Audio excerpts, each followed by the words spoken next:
Sudah bisa lihat slide-nya? Sudah, Bu. Jadi aplikasinya banyak ya. Tentu saja yang kita bahas selain penelitian ya. Kalau penelitian tentu toksikologi ini untuk mendapatkan data ya, data tentang sifat, toksik berbagai zat xenobiotics dengan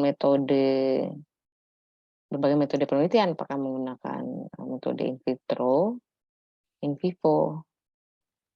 Nah, kalau aplikasinya dalam real life, dalam kehidupan sehari-hari,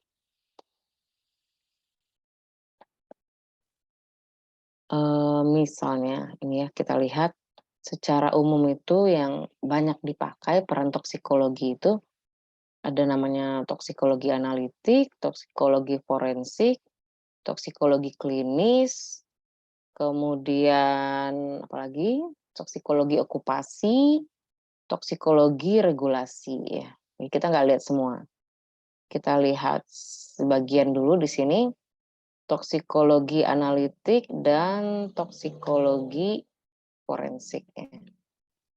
Toksikologi analitik itu merupakan aplikasi metode kimia analitik untuk deteksi kualitatif dan kuantitatif zat kimia yang dapat menimbulkan efek pada makhluk hidup.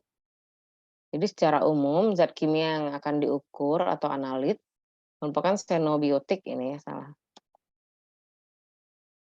Xenobiotik yang dapat diubah atau ditransformasi oleh metabolisme organisme.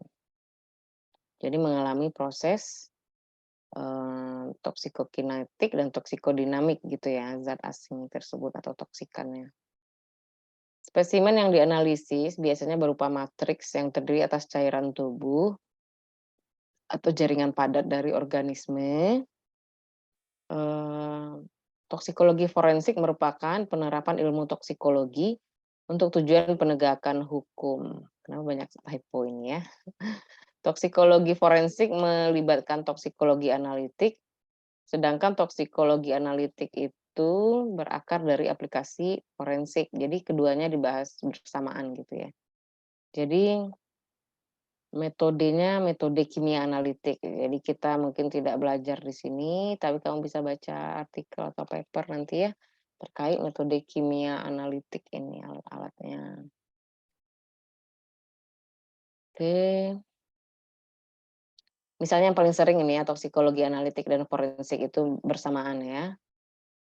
Misalnya untuk identifikasi zat kimia, penyebab cedera atau kematian pada manusia, atau penyebab kerusakan pada properti ya, barang-barang, bangunan, atau apa, struktur lain.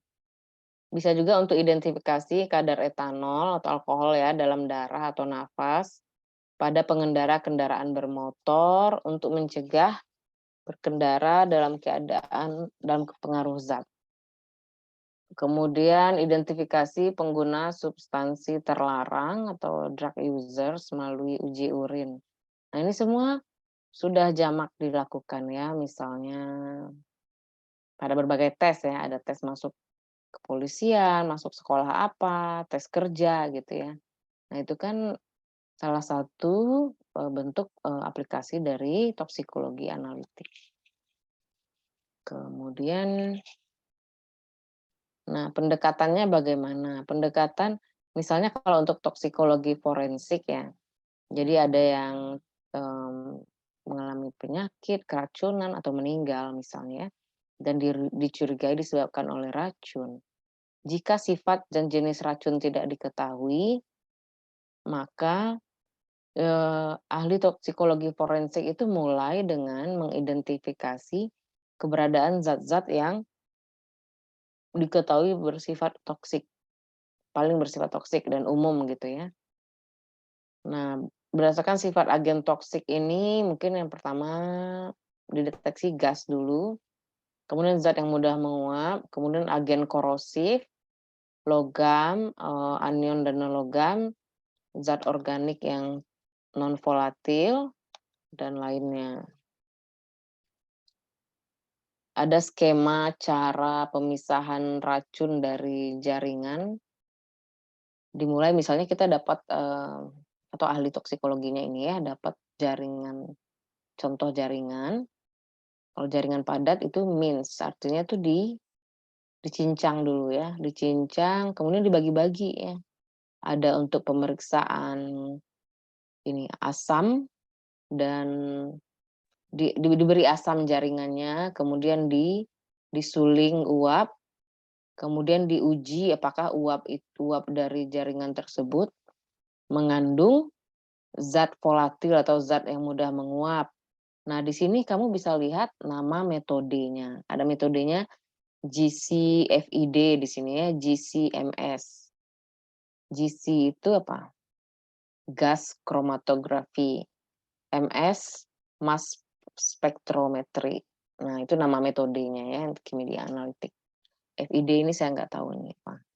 GCMS ini sering digunakan untuk deteksi zat-zat menguap. Kemudian ada residu dari proses pengasaman dan suling uap ini, maka residu dari jaringan itu akan diuji apakah mengandung logam. Metodenya adalah spektroskopi namanya. Kemudian ada bagian dari jaringan itu juga bagi 3 tadi ya. Bagian kedua dibuat menjadi basah, diekstraksi menggunakan pelarut organik. Pelarut organik itu ada fase aqua, fase airnya itu kemudian diekstrak lagi, bagian aqueousnya, bagian ini dibuang, bagian organiknya diuapkan di sini ya. Residunya diperiksa lagi apakah mengandung obat-obat yang bersifat asam. Metodenya di sini ada GCMS dan LC ya, atau HPLC-MS. Nah, ini metode yang umum juga ya dipakai. HPLC itu High Performance Liquid Chromatography. Jadi C-nya itu kromatografi, MS itu mass spectrometry. Kemudian yang bagian organik bisa diekstrak dengan asam gitu ya. Tapi rata-rata kita lihat di sini apakah itu untuk asam basa, itu metodenya apa? GCMS ya. Jadi GCMS metode yang sangat umum untuk mendeteksi eh, apa analit-analit ya dari jaringan GCMS. Kemudian dan HPLC, nah itu metode utamanya. Kemudian kita lihat lagi contoh ya, contoh peran toksikologi pada forensik. Misalnya racun arsenik putih atau arsenik trioksida itu digunakan secara luas untuk tujuan pembunuhan ya. Jadi sudah beribu-ribu tahun yang lalu sudah dikenal arsenik trioksida ini sebagai racun. Isolasi dan identifikasi racun pertama dari jaringan dan cairan tubuh yang pertama kali dilakukan manusia itu ya adalah arsenik ini. Jadi arsenik ini racun yang sangat tua. Nah, kalau yang lebih modernnya apa? Misalnya ada kematian karena kerusakan hati ya, setelah overdosis acetaminophen atau paracetamol. Biasanya terjadi setelah 3 sampai 4 hari setelah minum obatnya. Jadi harus konsentrasi tinggi ya. Kalau diperiksa dalam darah setelah kematian, bisa saja kadar acetaminophen yang ditemukan itu tidak tinggi ya, sama kadarnya dengan kadar terapi untuk menurunkan demam atau menghilangkan nyeri. Jadi bagaimana cara menegakkan bahwa memang acetaminophen ini penyebab kematian? Tidak bisa kita pakai konsentrasinya dalam darah, tapi adalah ditegakkan melalui riwayat kejadiannya. Kemudian ada nggak pemeriksaan hati ya? Ada nggak terlihat nekrosis lobulus sentral hati?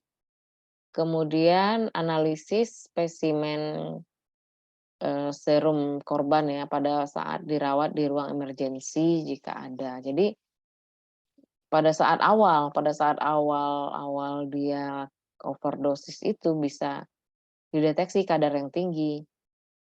Tapi kalau sudah pasca kematian, sudah turun kadarnya di dalam darah gitu ya, si acetaminophen ini. Nah, contoh lain, peran toksikologi forensik ya. Misalnya keracunan pada anak-anak yang dianiaya oleh orang tua atau orang lain di sekitar anak, biasanya korbannya berusia bulanan hingga remaja. Misalnya agen yang digunakan untuk meracuni anak adalah sirup IPK, garam meja, laksatif, diuretik ya, diuretik, antidepresan, obat tidur ini sedatif hipnotik dan narkotik. Ya memang serem ya, tapi memang ada ya, memang ada. Jadi bisa kalau ada kecurigaan anak meninggal karena diracuni, kita bisa lakukan pemeriksaan zat-zat ini gitu ya. Nah, ini contoh kasus psikologi. Ya, kasus yang memerlukan pemeriksaan toksikologi forensik ya, misalnya kematian Mirna karena sianida. Udah dengar nggak? Sudah cukup lama ya, 2016. Ini racun sianida di mana? Oke, hasil pemeriksaan laboratorium toksikologi menunjukkan adanya zat korosif dengan racun sianida pada lambung Mirna ya. Kemudian yang lebih tua lagi ini ya, ini yang kasus dalam negeri, Munir ya, seorang aktivis hak asasi manusia, itu diracuni dengan arsenik ya pada saat, dia di penerbangan Garuda menuju Amsterdam. Dan didapatkan yang memeriksa ini laboratorium di Belanda memeriksa, ditemukan kadar arsenik yang tinggi dalam cairan lambung Munir. Ya, pada kadar yang fatal seperti itu ya. Kemudian kita lihat lagi. Nah, toksikologi klinis ya. Bagaimana pemanfaatan toksikologi pada situasi klinis. Jadi yang paling penting itu adalah namanya therapeutic drug monitoring. Jadi pemantauan kadar obat dalam darah pasien yang mendapat obat-obat tertentu yang harus dipantau kadarnya karena rentang terapinya sempit. Artinya kadar obat yang menimbulkan efek terapi yang diinginkan dengan kadar toksik itu, tidak terlalu jauh gitu ya. Jadi harus harus dipantau kadarnya tetap dalam kadar terapi, jangan sampai, meningkat ke kadar yang, eee, toksik bagi pasien gitu. Nah, ada golongan obat tertentu yang memang, rentang terapinya sempit. Kemudian, khasnya ya kalau untuk toksikologi untuk therapeutic drug monitoring ini, hasil pemeriksaannya harus cepat diberitahukan kepada klinisi yang merawat pasien, supaya dia bisa menyesuaikan dosisnya, apakah perlu diturunkan atau ditingkatkan. Kemudian bisa juga deteksi obat dan zat kimia doping gitu ya, yang tujuannya untuk meningkatkan performa atlet, misalnya pada pertandingan atletik. Ini juga melibatkan toksikologi analitik, perlu pelaporan segera kepada komite olahraganya. Jadi apakah, eee, atlet itu performanya dianggap, eee, legal atau tidak ya, kalau pakai doping tentu tidak bisa diterima ya. Nah misalnya ini ya, ada pelari-pelari maraton terbukti menggunakan doping. Nah biasanya yang diperiksa apa? Urin ya. Periksa urin sebelum pertandingan dan setelah pertandingan. Nah ini yang baru 2021, ini penerima medali ya, medali Boston Marathon ditunda, ditemukan di dalam apanya ini ya, sampelnya Triamcinolone acetonate. Nah, ini glukokortikoid yang dilarang untuk dipakai atlet, seperti itu ya. Ini doping yang banyak dipakai oleh atlet Kenya katanya. Nah, kemudian toksikologi klinis katanya. Ya, pada therapeutic drug monitoring tadi,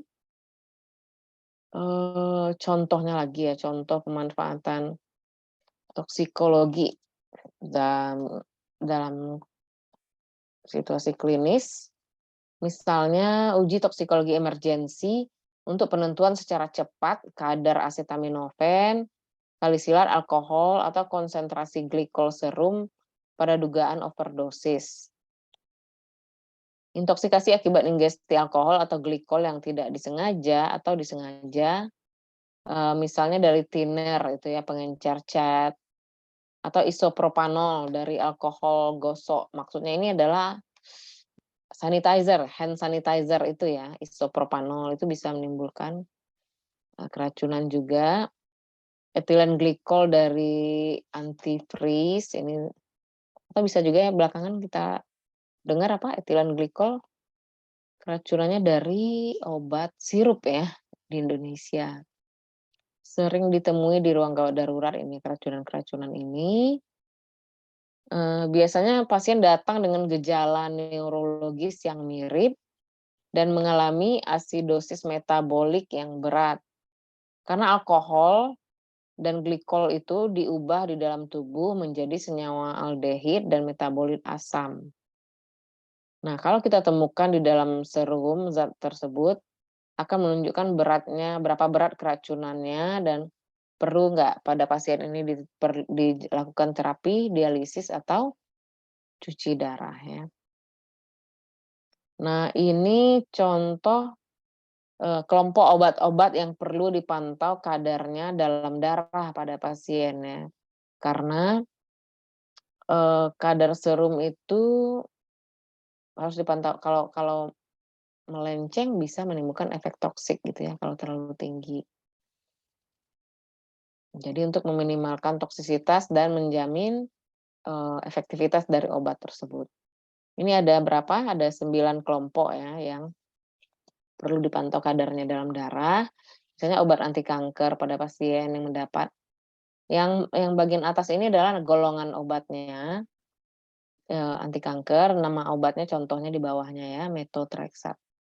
Obat-obat golongan anti aritmia untuk, menormalkan lagi irama jantung yang abnormal ya, digoxin contohnya. Ini antikonvulsan, ini obat-obat anti kejang, contohnya carbamazepine, gabapentin, phenobarbital pada orang-orang yang, biasanya ini anti epilepsi ya, yang menderita epilepsi, diberikan pada penderita epilepsi, kemudian antidepresan. Antidepresan, antibiotik, amikasin, kloramfenikol, kemudian antipsikotik, ini obat untuk gangguan jiwa berat ya. Bronkodilator, ini obat asma. Imunosupresan, ini obat untuk menekan, eee, sistem imun ya pada orang-orang dengan gangguan autoimun. Kemudian ada, penstabil mood ya pada orang dengan gangguan jiwa, ini obatnya litium. Nah, ini perlu dilakukan pemantauan kadarnya dalam darah. Nah, untuk contohnya ini ya, bagaimana drug therapy monitoring digoxin. Ini reviewnya. Jadi memang ada, potensi toksisitas dari digoxin ini ya, apabila kadarnya di dalam darah itu lebih dari 1,2 nanogram per mililiter.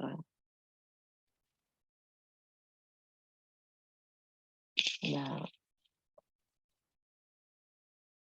karena indeks terapi yang sempit tadi antara efek terapi dan efek toksiknya itu berdekatan gitu ya kadarnya, jadi perlu terus-menerus katanya pemantauan kadar yang kontinu. Nah, ini yang lagi hot-hotnya ya beberapa waktu yang lalu, keracunan etilen glikol pada anak ya, yang menimbulkan gagal ginjal akut. etilen glikol jadi cemaran ya pada obat sirup, apa yang terjadi, etilen glikol itu dalam tubuh dimetabolisme menjadi asam glikolat, menjadi asam glioksilat ini ya, kemudian menjadi asam oksalat. Asam oksalat itu menimbulkan asidosis dan kegagalan ginjal, kerusakan ginjal ya. Nah ini berita terkininya ya. Hasil penelitian menunjukkan gagal ginjal akut pada anak-anak disebabkan keracunan obat sirup yang mengandung cemaran etilen glikol dan dietilen glikol.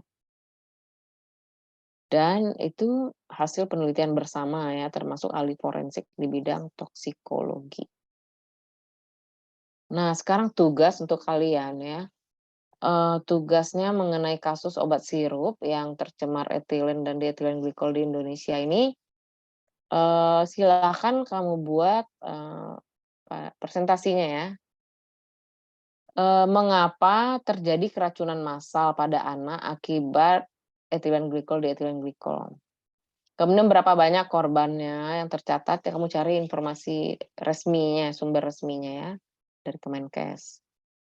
Apa dampak keracunan tersebut, kemudian apa matriks biologis yang diperiksa pada pasien untuk menentukan mereka keracunan, berapa ambang batas kadarnya yang dibolehkan dalam obat sirup, kemudian apa metode yang dilakukan oleh Badan POM untuk deteksi kadar etilen glikol, dietilen glikol dalam obat sirup, metodenya. Apa metode analitiknya ya. Kemudian apa antidotum atau penawar pada keracunan etilen glikol, dietilen glikol, dan apakah kerentanan anak dan orang dewasa berbeda terhadap toksisitas etilen glikol dan dietilen glikol. Jadi ada 8 poin, silakan masing-masing siapkan tugasnya ya. Kita presentasi sebelum ujian ya, kalau bisa, kapan? Hari Jumat lah ya, bisa hari Jumat selesai ini? Tidak banyak tugasnya ya. Nah, untuk toksikologi okupasi dan toksikologi regulasi ini akan dibahas lebih lanjut oleh Dokter Husna ya. Jadi bagaimana peran toksikologi untuk memantau paparan pekerja terhadap bahan-bahan berbahaya di lingkungan kerjanya gitu ya. Apakah dari udara, dari air, dari tanah, dia harus dipantau berapa banyak mereka terpapar. Kemudian toksikologi regulasi untuk, berbagai matriks makanan, air, udara, apakah masih aman ya, eee, kadar-kadar, toksikan yang ada pada berbagai, eee lingkungan kita, seperti itu ya, sehingga untuk melindungi kesehatan masyarakat ini. Nah, kalau dari saya, sampai di sini ya. Ini akan dibahas lebih lanjut oleh Dokter Husna. Ada pertanyaan mengenai tugasnya? Kalau tidak, kita absen dulu ya.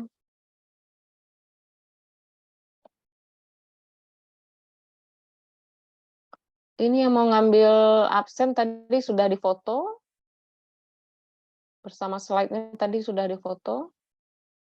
Sudah, Bu. Sudah, oke. Saya mau share, absen. Kita ada absen simfoni nggak? Ada ya?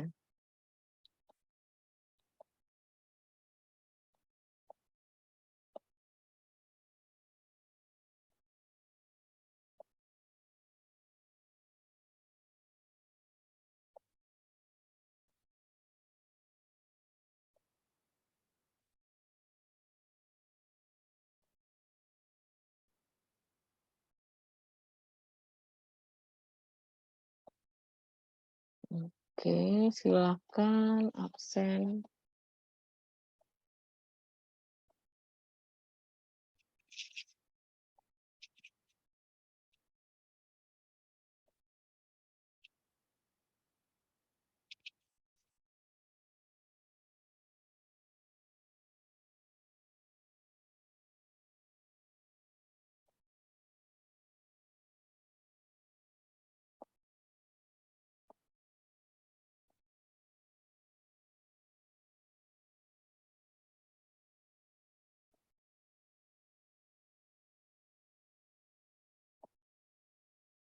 Oke, saya ambil foto dulu ya.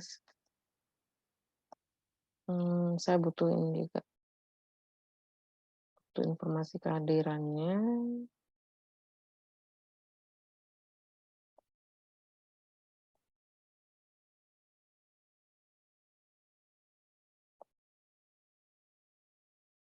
Semuanya videonya tolong ini ya, di-on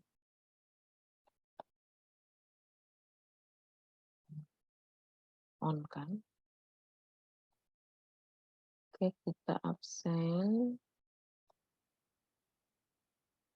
Oh, ada 2 halaman ya, oke. 1, 2, oh ini Amanda Nabilah kenapa nggak ada mukanya ini? Halo Amanda Nabilah Fitriani.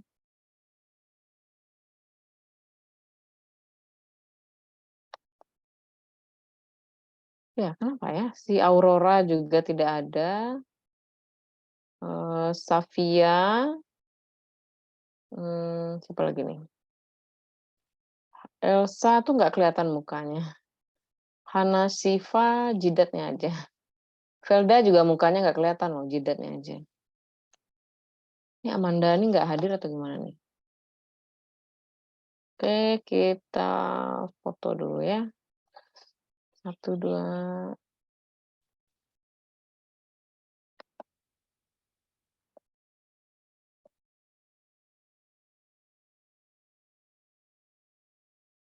1 lagi.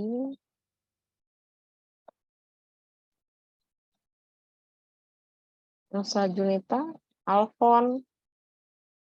1, 2. Kenapa Alfon ini tidak ada videonya?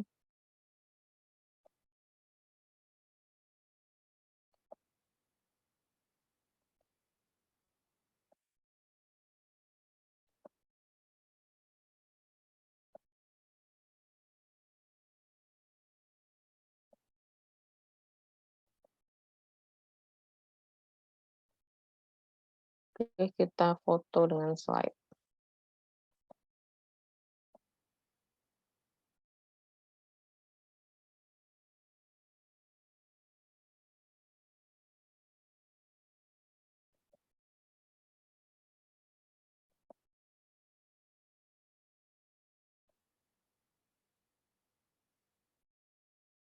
Ada pertanyaan nggak?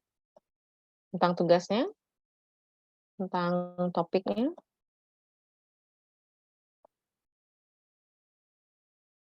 Bu, izin bertanya, Bu.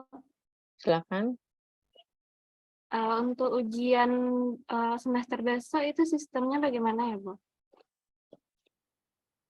Saya MCQ. Kalau Bu Eli Usman itu esai. Baik, Bu. Terus untuk ujian toksikologi sendiri itu tanggal 23 Desember, Bu. Apakah Ibu 23 ya? bersedia untuk iya, Bu. Itu kan biasanya sama dosen yang mengawas ya, dosen mata kuliahnya mengawas ya? Iya, Bu. Ya, jadi tanggal 23 itu semua dosen toksikologi datang bawa soalnya masing-masing gitu. Jadi ya, satu pertemuan itu kan 10 soal. Kamu hitung aja pertemuannya berapa? 8 ya? Iya, Bu. 8 berarti kamu ada 80 soal. Tapi karena Bu Eli Usman berapa kali? 2 kali apa 1 kali? 1 kali. Berarti Bu Eli Usman tidak pakai soal yang 10, berarti ada 70 MCQ, yang dari Bu Eli esai, saya nggak tahu dia kasih berapa esai. Yang jelas MCQ-nya 70 dari 3 dosen yang lain ya. Jadi kamu hitung aja, satu topik itu 10 soal. Oke. Ada pertanyaan lagi nggak? Tanggal 23 itu hari apa tuh? Hari Jumat, Bu. Oke, insya Allah bisa. Itu jam berapa ya? Jam dan lokasinya bisa kasih tahu ya nanti ya? Iya, Bu. Jam 1 di Jati, Bu. Lokal apa tuh? Lokal H3, Bu. Nanti setting bangkunya sudah sesuai setting ujian yang dijarang-jarangkan itu? Belum, Bu. Ya, nanti di-setting aja ya, duduknya harus dijarakkan seperti itu. Oke, Baik, Bu. sampai ini tugas dulu kan hari Jumat. Buat apa ya, link Google Drive untuk tugasnya ya. Atau saya berikan linknya nanti ke Danti ya. Oke, nanti kita bahas Bu, tugasnya. Mhm. ya izin bertanya lagi, Bu. Tugasnya itu paling lambat hari Jumat itu jam berapa ya, Bu? Jumat. Jam 5 sore lah ya, sudah masuk ya. Saya bikin dulu foldernya. Oke, tugasnya kan tidak sulit, tapi itu keluar loh kalau kamu harus kerjakan tugasnya. Karena bisa jadi keluar di ujian ya kan. Oke. Ya, oke. Ada pertanyaan lagi? Kalau tidak, selamat istirahat malam ini. Assalamualaikum warahmatullahi wabarakatuh. Waalaikumsalam warahmatullahi wabarakatuh. Terima kasih, Bu.